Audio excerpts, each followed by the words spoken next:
Hello, all you positive heads out there. It's so good to be back with all you beautiful reflections of the one source consciousness that creates and animates all things.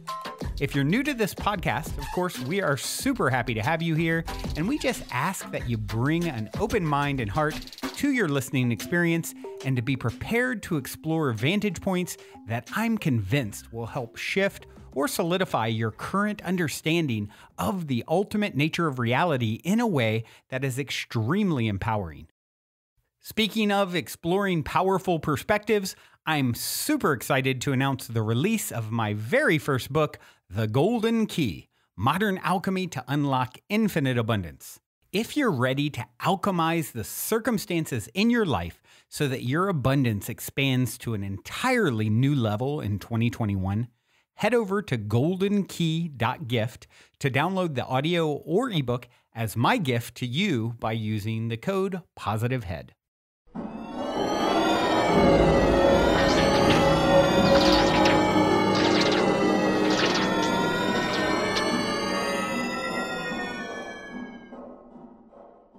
All right, all you positive heads, welcome back to another episode of the Positive Head Podcast.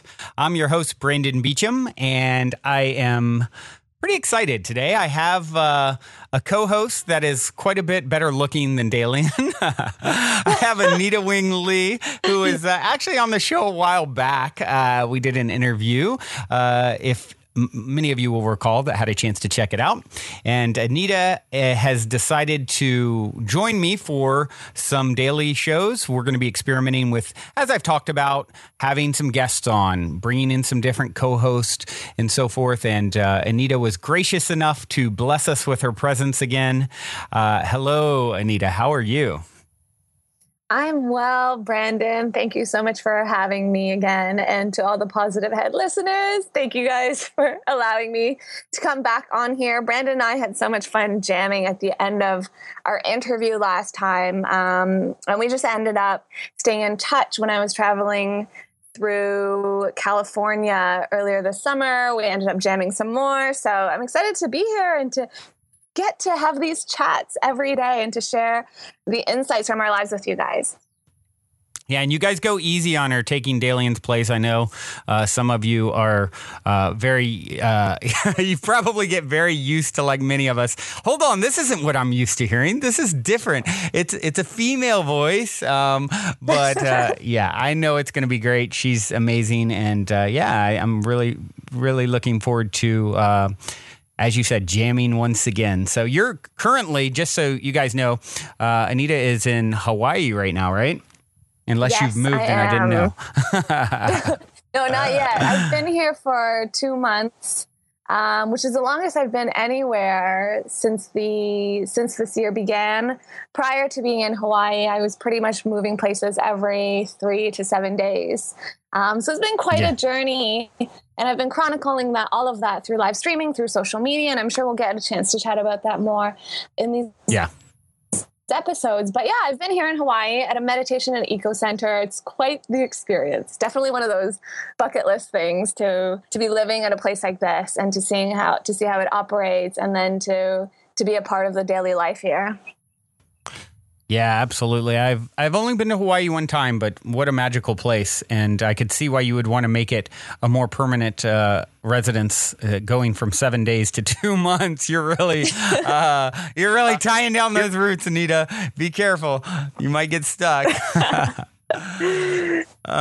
So what we're going to do, guys, is actually Anita is going to be on a few daily shows in a row here. I think we're going to do 4 or 5 of them or so, and get her amazing perspective and the opportunity for me to share with someone else and for you guys to get, some new insights, hopefully. I will jump right in. Speaking of insights, we had a review. As you guys know, I get very excited when a review pops up, and this one came from Absolute Longhorn, and they titled it A Daily Spiritual Practice. I've been listening to these guys for a year now, and it's taken way too long to write a review because I wanted my words to be perfect. But in doing so, I have robbed these two amazing souls out of 5 stars. So sorry it took so long, but I really do love this podcast and everything about it. Brandon, your enthusiasm and curiosity reminds me so much of myself. I sometimes feel like I'm listening to my own thoughts when you speak. My phone is full of wonderful gems from all the notes I've taken from you and your guest. Thank you for providing a platform for all of us to come together to experience our oneness. It also wouldn't be fair not to tell you that your daily inspiration has also contributed to my self-empowerment and moving me forward in starting my own healing practice. I'm truly grateful for you and Dalian. You guys are angels for real. Have fun at the burn. So sad I'm going to miss the 747 this year. Sending lots of love. Oh, that's such a wonderful review. Thank you, Absolute Longhorn, for completing the circle of love we're putting out into the world with this labor of love that is the show. And I will pass the message along to Dalian too, since Dalian's not here today to hear it. He will ultimately hear it. And for any of you who haven't had a chance to review yet, please take a moment and go on to iTunes. It's sort of, as I put it, the holy grail of all things podcasting. And if you give us a review on there, it helps us to, reach more listeners and sort of rise in the rankings of, exposure. So, yeah, thank you so much. Such an excellent review. Anita, I know you get this sort of thing with all the time with the work that you're doing. And isn't it just the greatest feeling ever to get some feedback? Like hearing this person say, it encouraged me to take the step into my healing practice. And of course, we're just playing a small role, but to play even a small role in anyone's life, helping them on a positive path, is just absolutely the best. I'm addicted to the feeling and the experience, which is why I keep doing this, because it just feels amazing, doesn't it? Yeah, I really feel like it's the cycle of giving and receiving. And sometimes I feel like the universe sends me these emails from people as a way to remind me that, what I'm doing is still working. Because ultimately, I think you reach a certain point where you have to trust that if something feels right and good to you, it's helping someone, even if you never hear from them. And then once in a while, right, the universe will give you a couple of drips of it to be like, yeah, don't worry, it's working.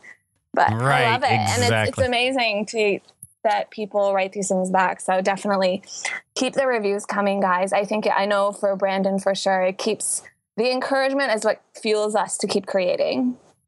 Yeah. And why don't you take a moment just for those who didn't catch your interview, to tell a little bit about the work that you're doing? Sure.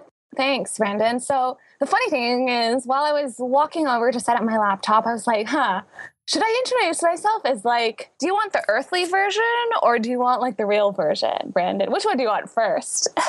Oh man, I want both. I want it all. I'm not good at choosing. Is there A, B, and C, all of the above? Probably. So why don't I start with the fun version, which I think everyone listening, you've probably heard this idea before, but I like to say I'm just a Himalayan. Yeah. As we all are. And, I'm just a being of light here on earth as everyone else is, to spread a little bit more love and light into the world.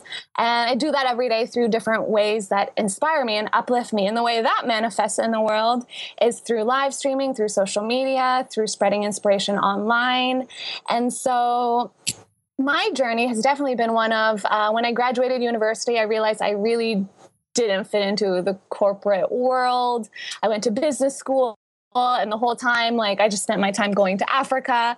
So I was like, okay, I don't want to do that. And around that time was when I discovered the online world, things like podcasting and blogging and online business and courses. And I knew that I always wanted to use the media to spread positive messages. And having studied media, I knew I didn't want to work in traditional film, radio, TV, because those felt like old archaic systems. And I wanted to do something where I would have some control and I could have a creative voice. So I found the internet and bit by bit started putting my story out online. And so if you guys are ever interested, and you're like me, sometimes you like to go back and binge read or watch everything that someone's created. My website's AnitaWingLee.com. Everything's there. I tend to write pretty openly and honestly about things, not always just the 5 tips to do this. It's no, I had a really crappy week or month or 6 months, and this is how I dealt with it. So in this journey, I kept putting myself online. I think the entrepreneurial journey, for anyone who's ever embarked on it, is really the spiritual journey. And that's what I realized. My business and the amount of light and love that I could put out into the world would be a reflection of how deep I went myself. So right. in the journey about a year ago, I got on Periscope, and some of you might have heard me talk on Periscope on that interview. But if you've never heard of it, it's a live stream app owned by Twitter, one of the fastest growing live streaming platforms. And I had been making YouTube videos off and on. I'd been writing, but I always knew that I loved talking to people. Like, I love having conversations like this and just getting to share the wisdom and the inspiration that I glean from my own life and share it with other people. Because I feel like if it helps me, it's got to help someone else as well.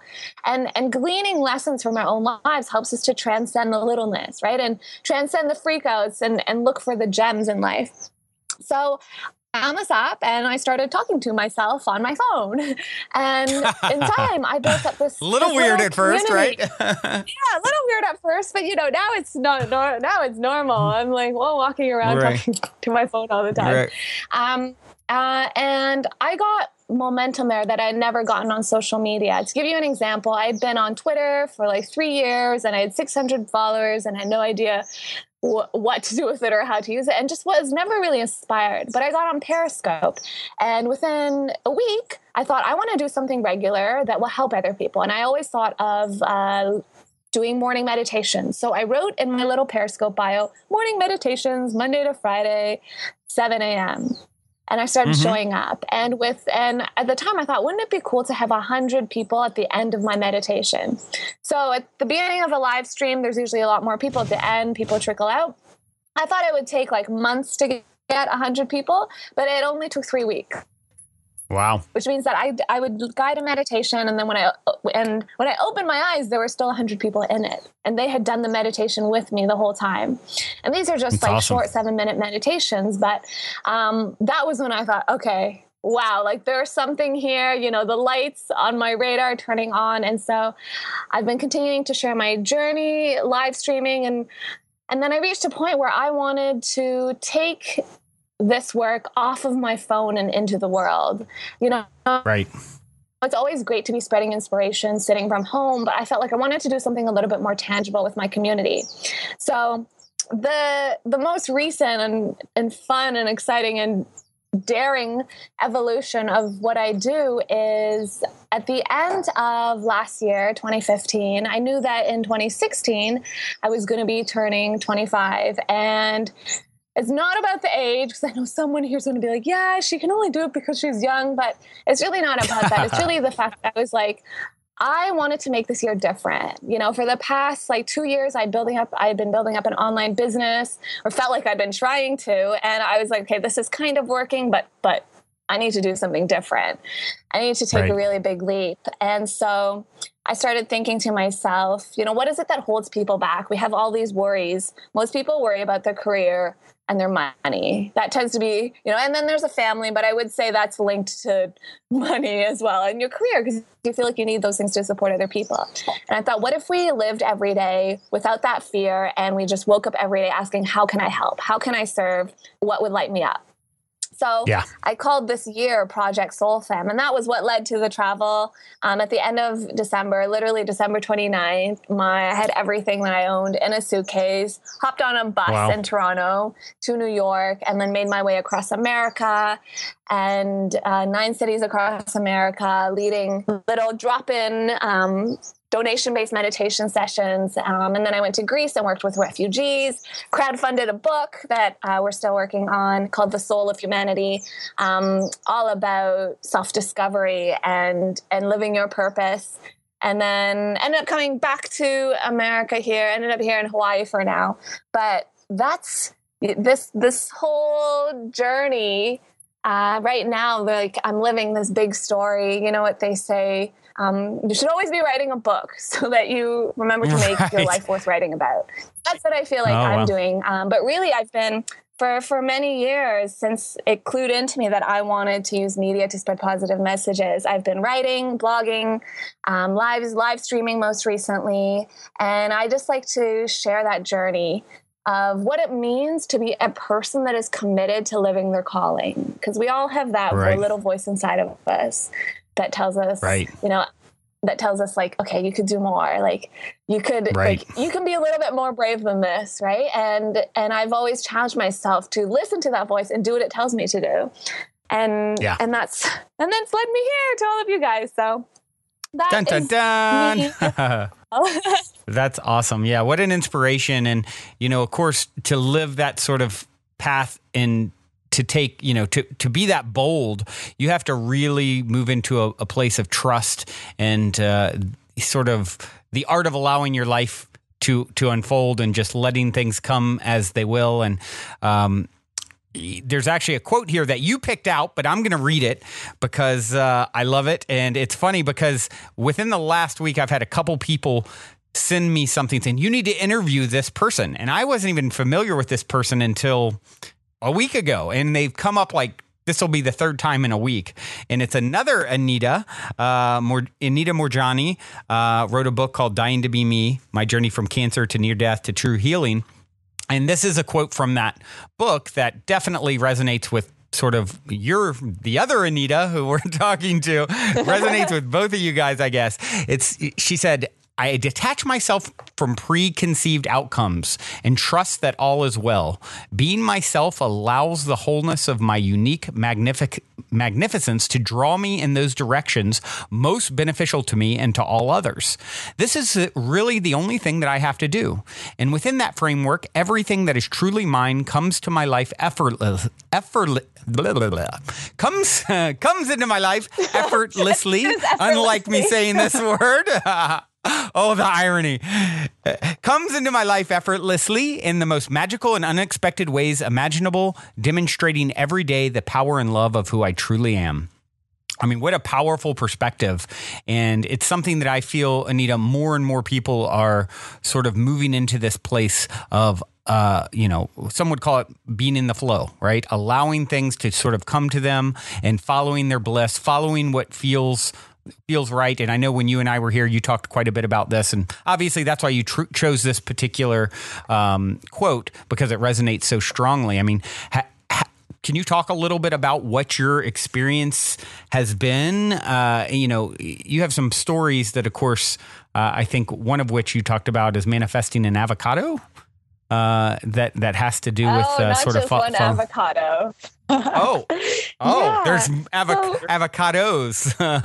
Yeah. So we're going to get into my avocado obsession, but I think one fun thing first for you guys that I'll point out. Obviously, Anita Journey and I have the same name, but I read her book a while back, and for those who don't know her, she had an NDE, and then her story got discovered by Wayne Dyer, who insisted that she write a book, and then she was pretty much hunted down by Hay House, and then now is one of their authors and does this for a living.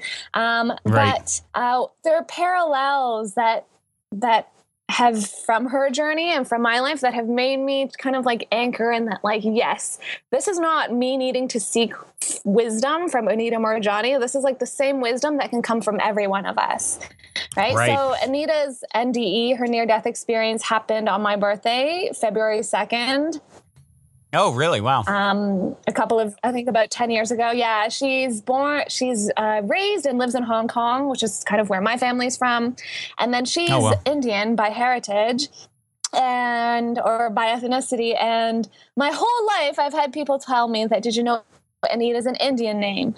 And so that's a kind of a cool thing. And so I used to like have her book, and I had it highlighted, and I loved it. And, I tried to like repeat her messages to myself. The message is like, just be yourself, just allow things to happen. You don't have to control them. And then I used to be like, okay, sort of clutching onto this external person for this wisdom. And then I realized that like her whole message is that it's within us as well. So I just wanted to share those like cool little synchronicities with you guys. Yeah. So very cool. Yeah. So I want to share with you the story of recently. This literally has happened to me in the last 2 or 3 weeks. And it's about avocados, but if you draw the parallel from this to much bigger things in life, I feel like this is how the universe gives us faith, right? Test your faith on little things, and test your manifesting or your allowing abilities, testing the boundaries of how much you can allow on little things. And then you'll see them happen, and then you'll be like, okay, maybe I can do this with my entire bank account or my entire life, right? Or my entire parenting philosophy. So I'm here at this eco center, and they kind of advertise that they have a lot of fruit. And so I arrived here expecting a lot of fruit. And then I started to notice that like they're actually a little bit skimpy on their fruit. In the mornings, they would always ask the helpers to wait till the guests are served. And then the guests would take all the fruit and there wouldn't be enough fruit for the helpers. And I would be like, well, I came here for my fruit. So there was a little bit of like that lack of fruit mentality going on for a bit. And then there are these avocado trees that I discovered. And nobody seemed really like as obsessed with avocado. So I love avocado.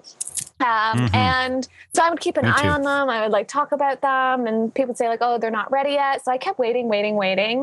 And nobody else really seemed in a rush. And I was also like, sometimes the kitchen would get avocados, but they would like instantly the chefs would turn it into a dessert and then you can't taste the avocado.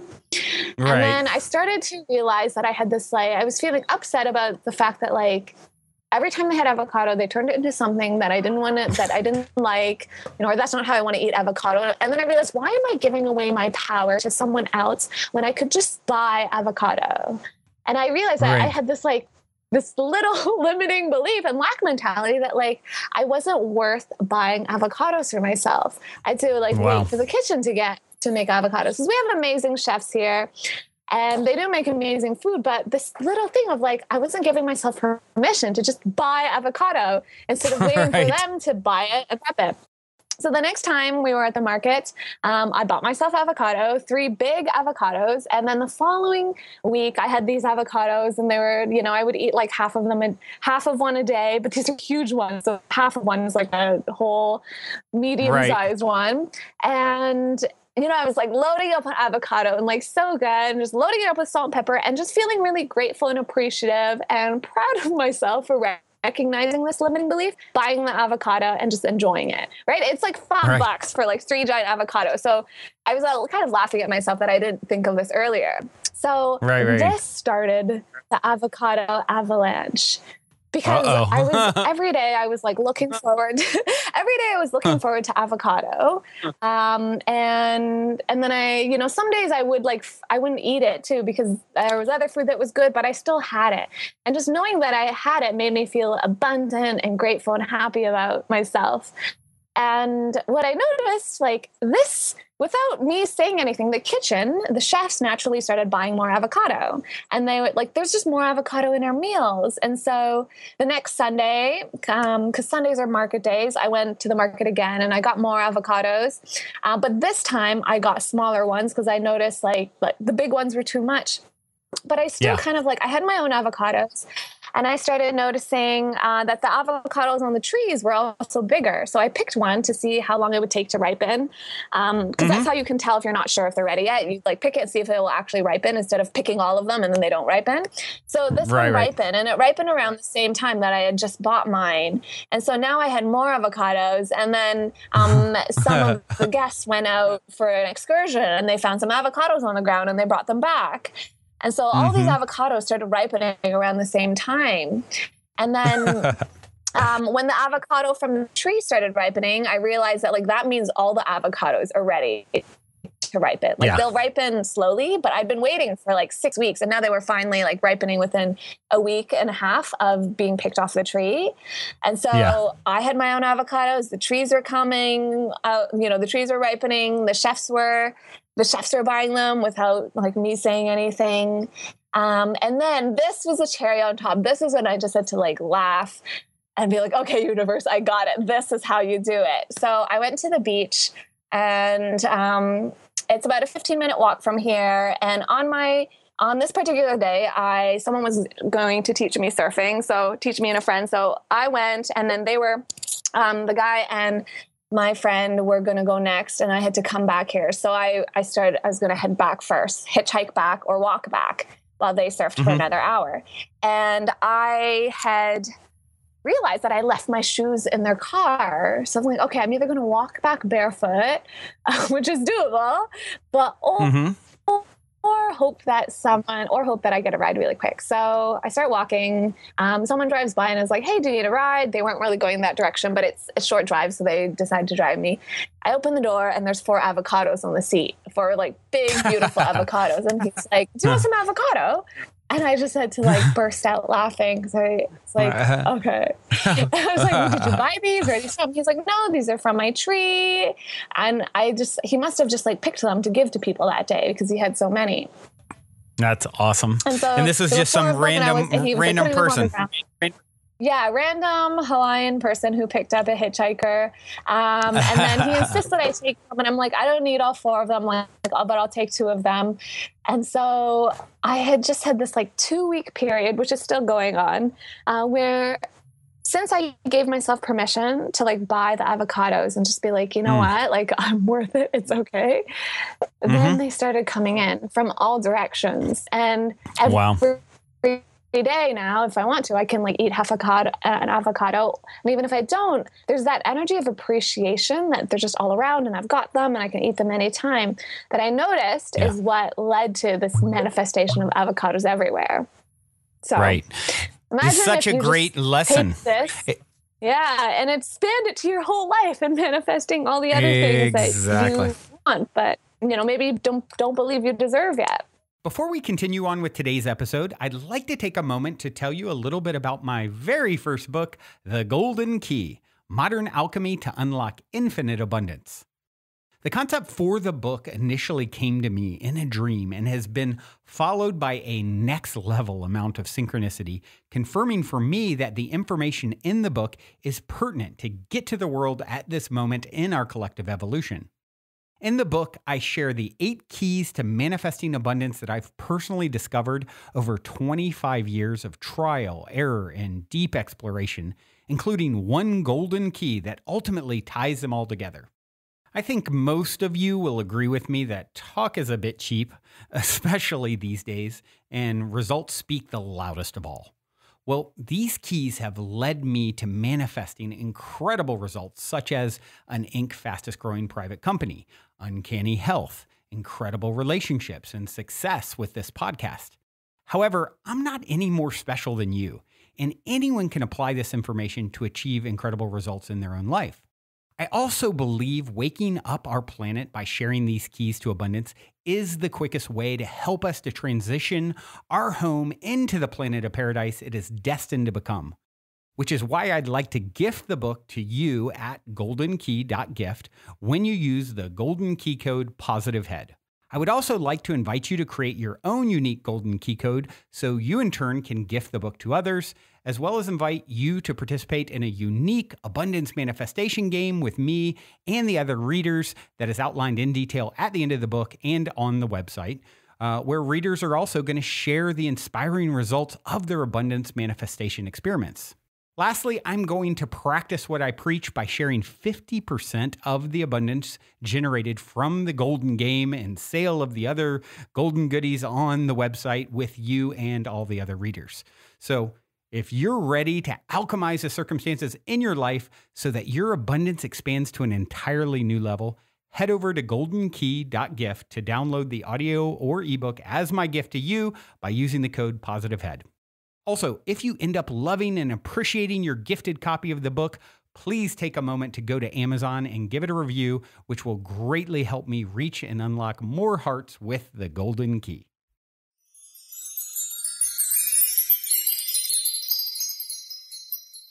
Yeah, it's something that it's been a slow lesson for me, having had some pretty interesting and radical ups and downs from, I've experienced being flat broke multiple times in my life to having, company worth, tens of millions of dollars. And, at one point my company was reviewed and they basically, the company that would determine what the value is, right? Was like $100 million, so that's like one huge extreme I've experienced. And I've experienced an extreme of like, I don't have money for dinner tonight. And that's been, having those sorts of extremes has been a really insightful experience for me into abundance. And I'm still getting it down. But one of the things that I've really learned is when you do exactly what you're doing, it's like, when things are tight, it's very easy to sort of to tighten down the straps further, like, oh my gosh, money's tight. I need to really, it's like all hands on deck, how do you skimp as much as possible? And what happens is you're moving into that scarcity energy and then it gets tighter and tighter and tighter and tighter.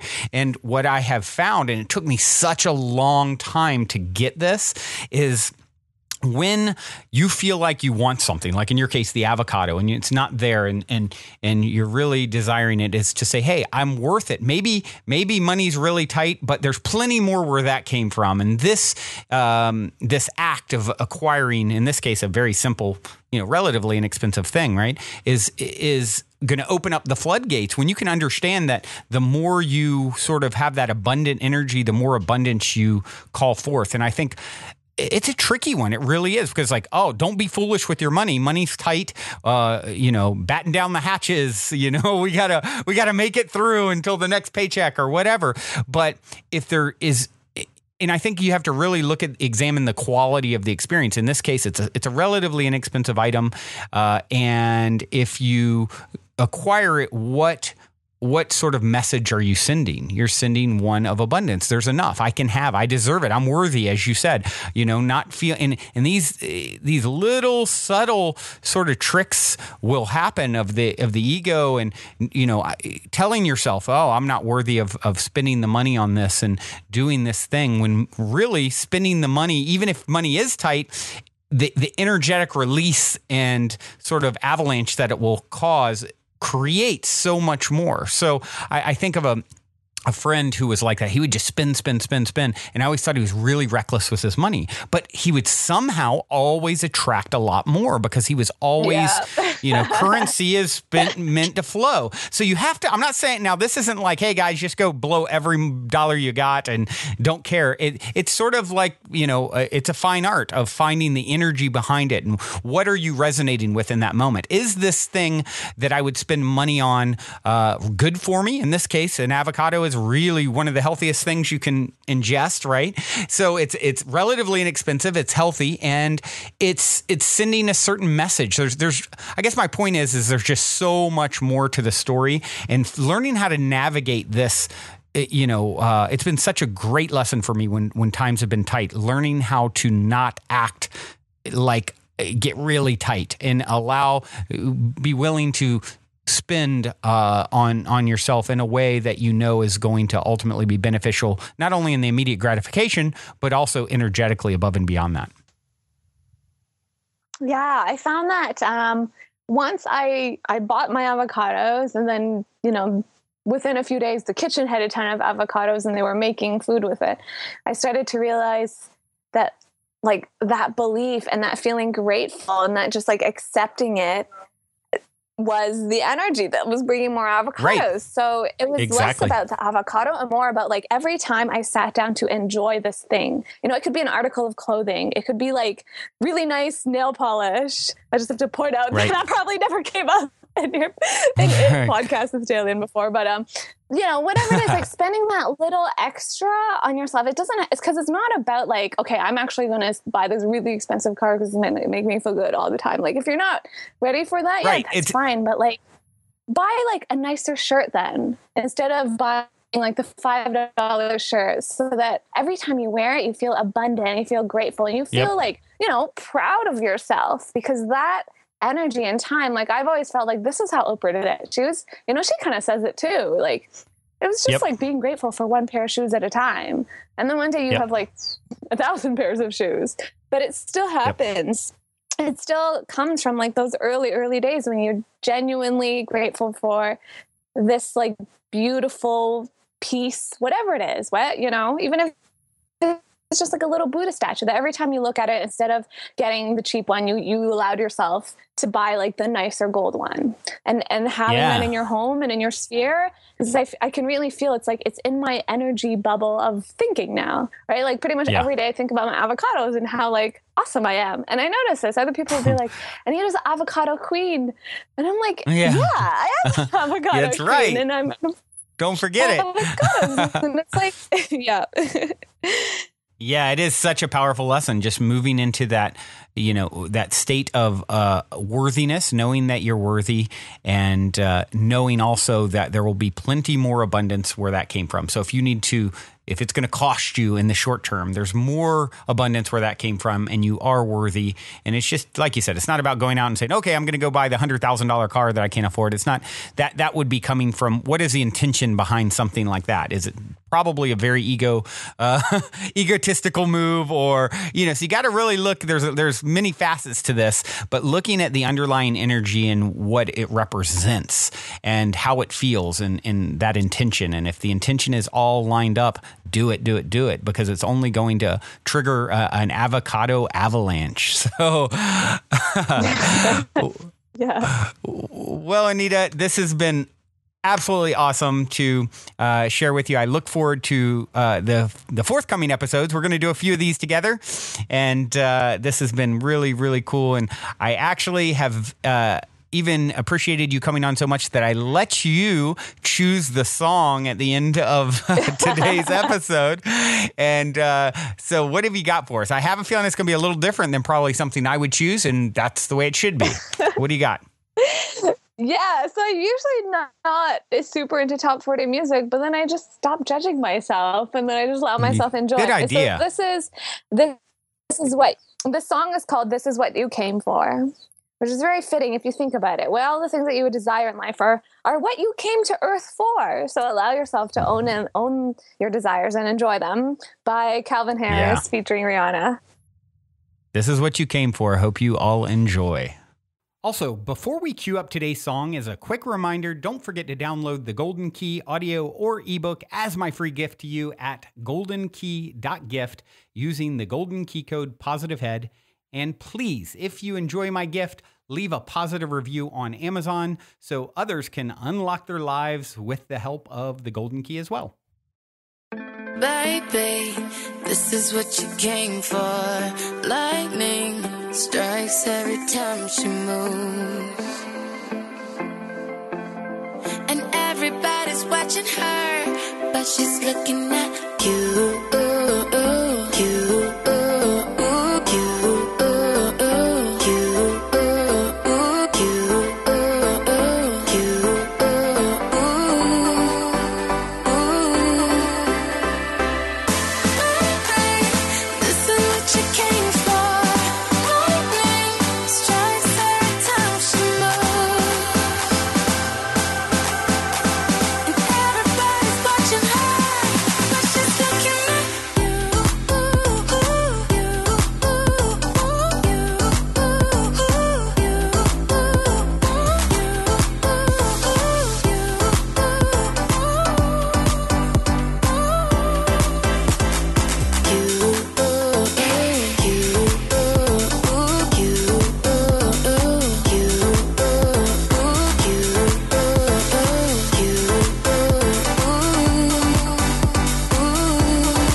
This is what you came for. Lightning strikes every time she moves.